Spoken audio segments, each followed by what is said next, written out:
Good morning. We're going to have a look at perpendicular lines this time. I drew perpendicular lines to the green ones. Okay, perpendicular.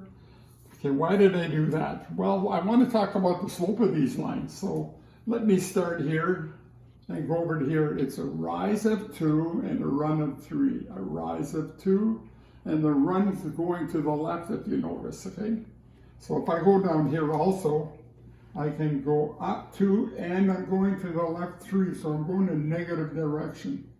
Okay, if I go down here, a rise of, let me see, I have to pick a point. Rise of 2 and a run of 3.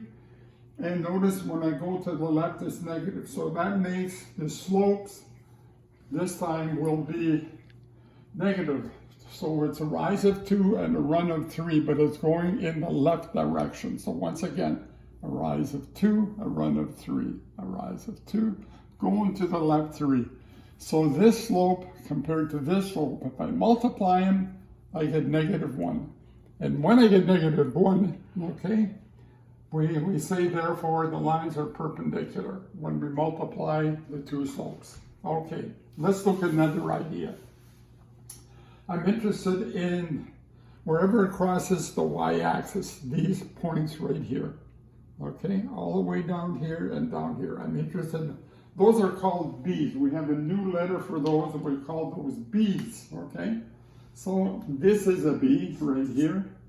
All right, here's another B, and one down here, and one down here, and one down here. So when I look at the equation of a line, it looks like this. Y is mx plus the B, okay?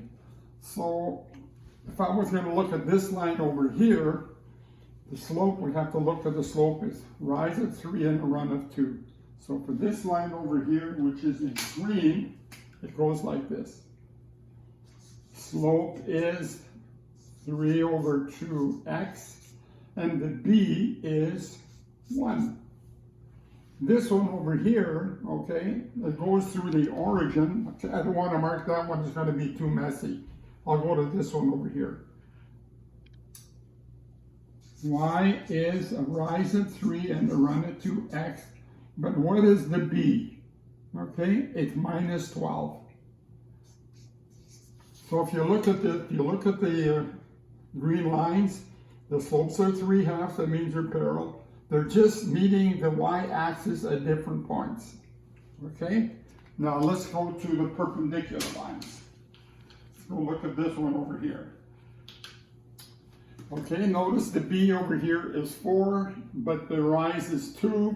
So this line is going to look like this. Y is going to be minus 2/3 x, and it passes through 4.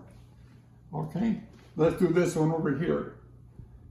Y is, okay, minus 2/3 x, but it passes through negative 7. Okay, this one over here will be the same thing, except it goes through negative 12.